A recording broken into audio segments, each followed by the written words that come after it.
guys, welcome back to the channel. How is everyone doing today? Hopefully everybody is doing well. In today's video, I want to talk about directors' very first films. So I want to go through and I want to talk about 10 directorial debuts that I think are really, really good and well worth your time. And the only ones that I picked were ones that I had in my collection.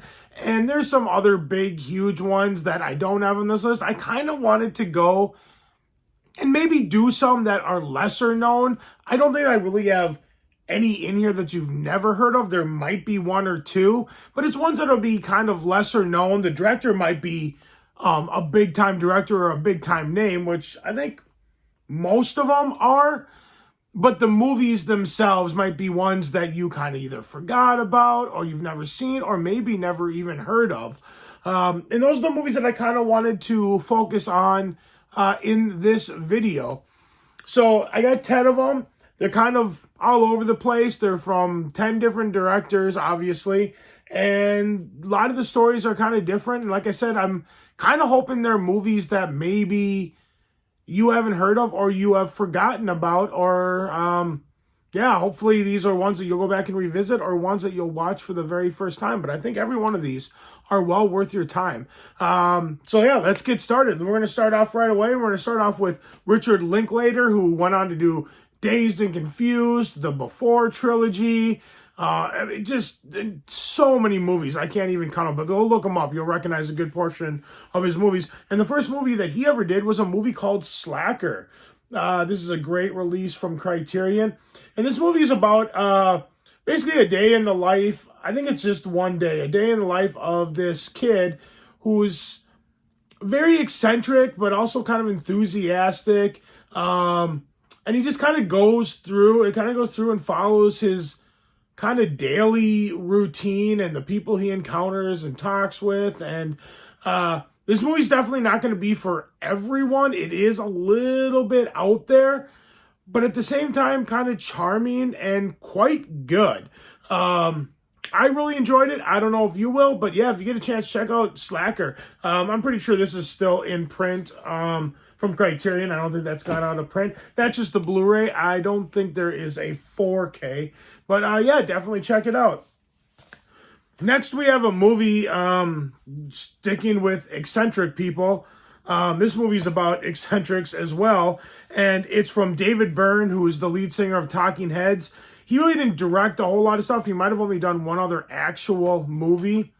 By the way, in case somebody leaves any comments in here, I'm just talking about when I say first films, I'm saying first like directorial, like theatrical releases. Like, I'm not talking about if they did TV episodes or commercials or music videos or TV films or short films or anything like that. So that's what I'm referring to, is just like their first kind of like theatrical, actual movie type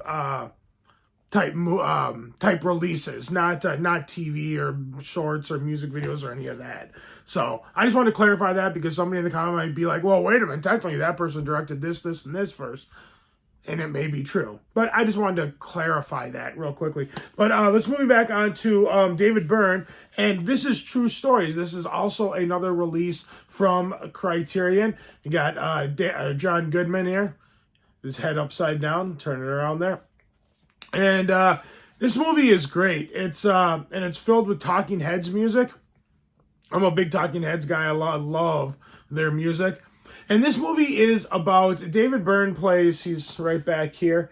David Byrne kind of plays this outsider who comes into this, it's a fictional town called Virgil, Texas.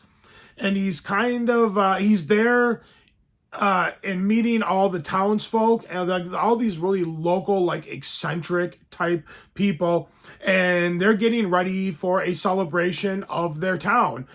And he's in there and he's kind of crossing paths with all these eccentric people. And it makes for a very quirky, just weird, but also very entertaining and quite good film.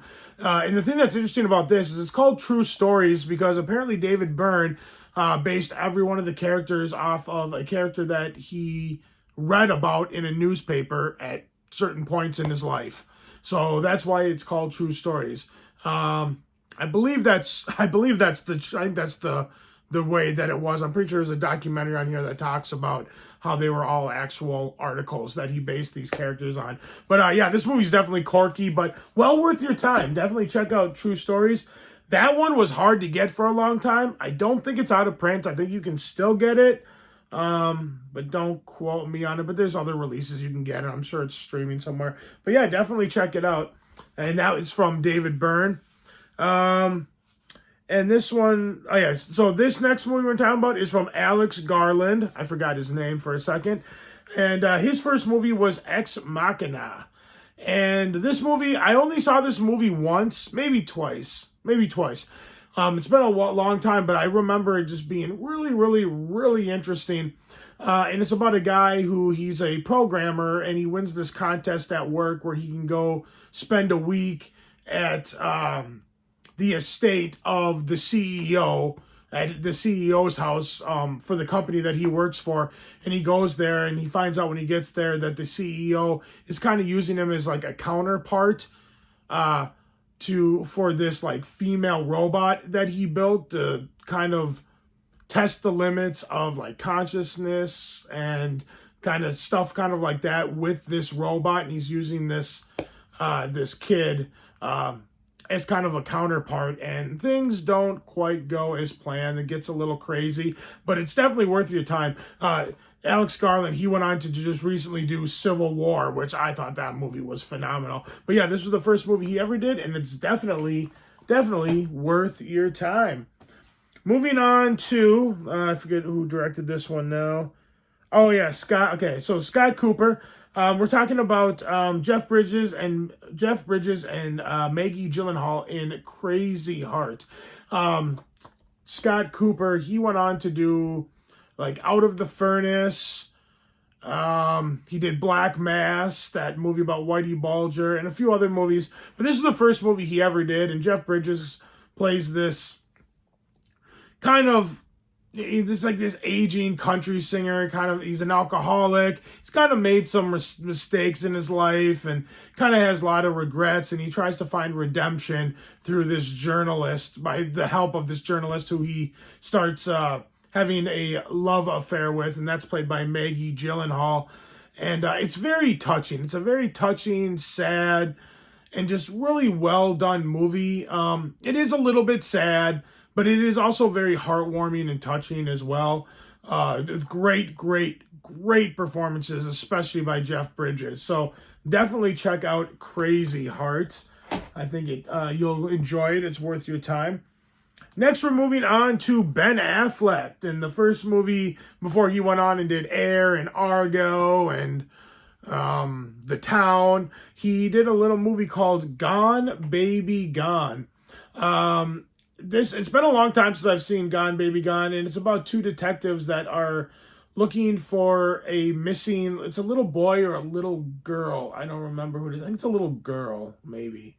But she's missing, and they're trying to find her. This movie just kind of has some twists and turns, and things aren't quite as they seem, and it kind of has all these plot twists, and it's a very, very interesting and quite good first outing for Ben Affleck. I'll be honest with you, I'm not a huge fan of him as an actor, but some of the movies that he's directed, I thought have been really good, especially Argo. Argo is fantastic, but this movie is also very good.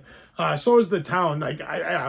I think he's a lot better director than he is an actor, honestly. But yeah, check out Gone Baby Gone. It's really good, and it's kind of got some twists and turns and kind of takes you for a surprise a little bit. But yeah, it's quite enjoyable. Next, we're moving on to Clint Eastwood, who has gone on to direct numerous fantastic films. But he started it all with a little movie called Play Misty for Me. Play Misty for Me, he plays a VJ, or not a VJ, but a DJ, radio DJ. I think he might do something else too, but I think he's a radio DJ too.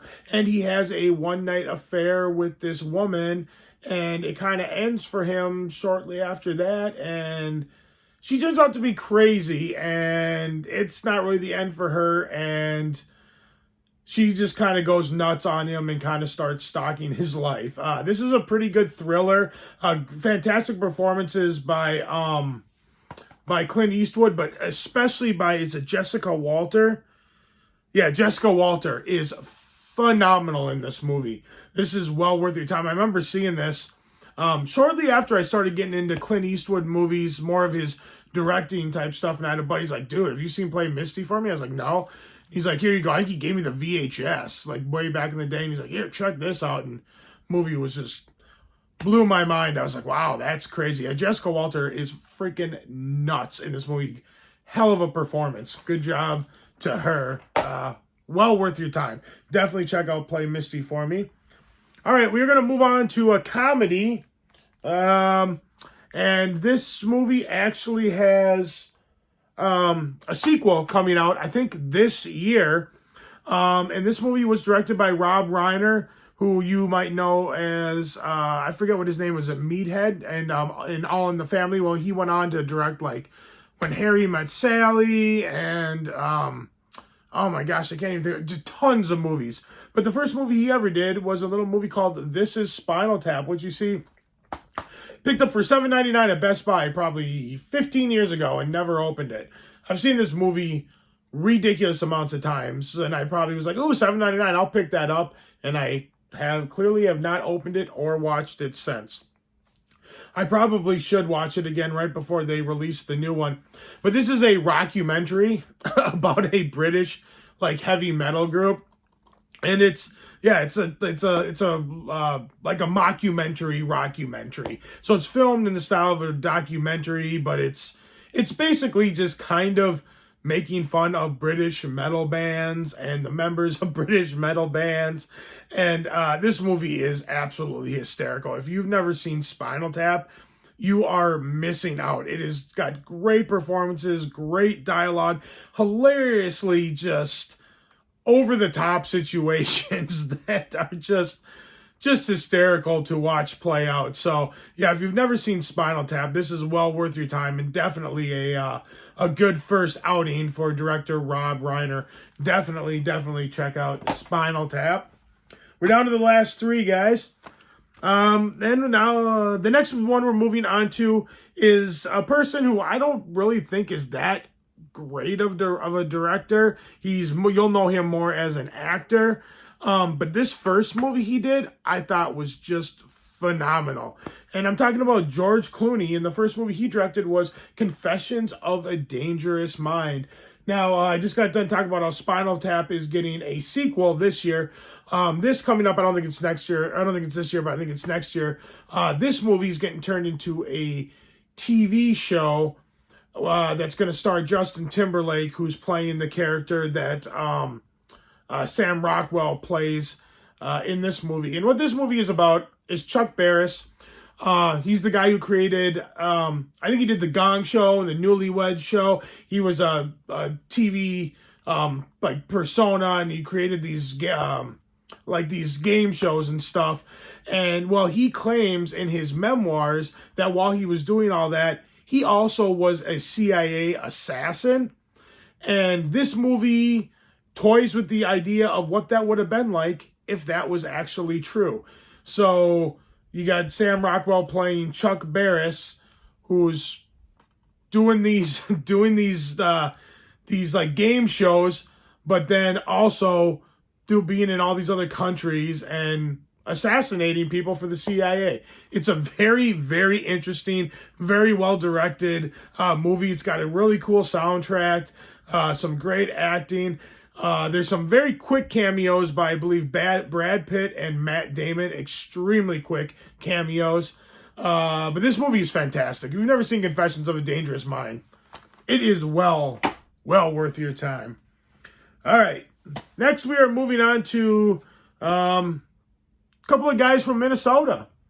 And that's the Coen brothers. And they did their first movie that they did was a little movie called Blood Simple. This is my all-time favorite Coen Brothers movie. I think it's my all-time favorite Coen Brothers movie. Not that it's their best movie, but it's my all-time favorite. I think just because I was so impressed that this was the first movie that they ever directed, because I thought it was done so well that it just turned into my favorite Coen Brothers movie, just because of how impressed I was that this was the first movie that they ever directed.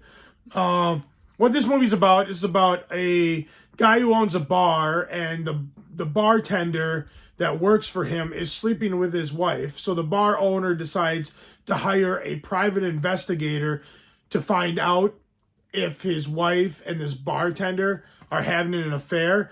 And when he finds out that they do, he wants to hire this private investigator to murder them. And in Coen Brothers fashion, things definitely 100% do not go as planned. This movie has twists and turns as well. Has a cool piano like score. The main theme is kind of this haunting kind of theme. It just works really, really well. There's just some really cool, unique ideas that when I first saw it, I was like, wow, what a cool thing to put into a movie. I was just so impressed that this was the first thing that they ever directed. Definitely check out Blood Simple. This is another Criterion release. This is the 4K, which just came out not that long ago. This looks great in 4K. I highly recommend getting that over the Blu-ray. Not that the Blu-ray is bad, but 4K is better. So it's definitely worth your time. Check out Blood Simple by the Coen Brothers. And the very last movie that we're going to talk about. Sorry, my throat's a little dry. The last movie we're going to talk about is a movie by Dario Argento. And that's The Bird with the Crystal Plumage, or Plumage, I'm not sure how you pronounce it. And this movie is about a guy, I think he's a writer, and he's on vacation in Rome. And when he's in Rome, he kind of walks across a serial killer in the middle of him committing a murder. And so then the guy goes on a mission to try to discover who this serial killer is. And in return, the serial killer starts targeting him and the guy's girlfriend. Or maybe it's his wife, I don't remember. This movie is fantastic. This 4K is fantastic. Unfortunately, I don't think you can get this cool Arrow limited edition box set anymore. You can still get the single edition, I believe, on 4K, and it looks fantastic. It's well worth your time. This is probably my third favorite Dario Argento film. The first two being Suspiria and Deep Red. Is it Deep Red? I always forget. Yeah, Deep Red. Deep Red, Suspiria, and then probably this movie. But this one is awesome. Well worth your time. A very good directorial debut from Dario Argento. And you get to see some things in here that you continue to see throughout his filmography. And yeah, that's it, guys. And I know I have there's some other really good ones. I might do this again because I know there's some other ones that are super, super good that are great directorial debuts that I did not cover in this video. Maybe I'll do another one if you guys want to see another one. But yeah, guys, that's it. That's all I got for you. If you like this video, give it a big thumbs up. Let me know you guys like what I'm doing. Like, share, comment, subscribe, all that fun stuff. And I'll see you guys in the next video. Let me know in the comment section below. Give me some suggestions for some other movies that you think are great directorial debuts. Maybe there's some out there that I haven't seen or some I'm just forgetting about. That I probably should include, or give me suggestions for another list. Let me know in the comment section below, guys. You guys are amazing as always. Thank you so much for watching. I'll see you in the next video. Take care. Bye.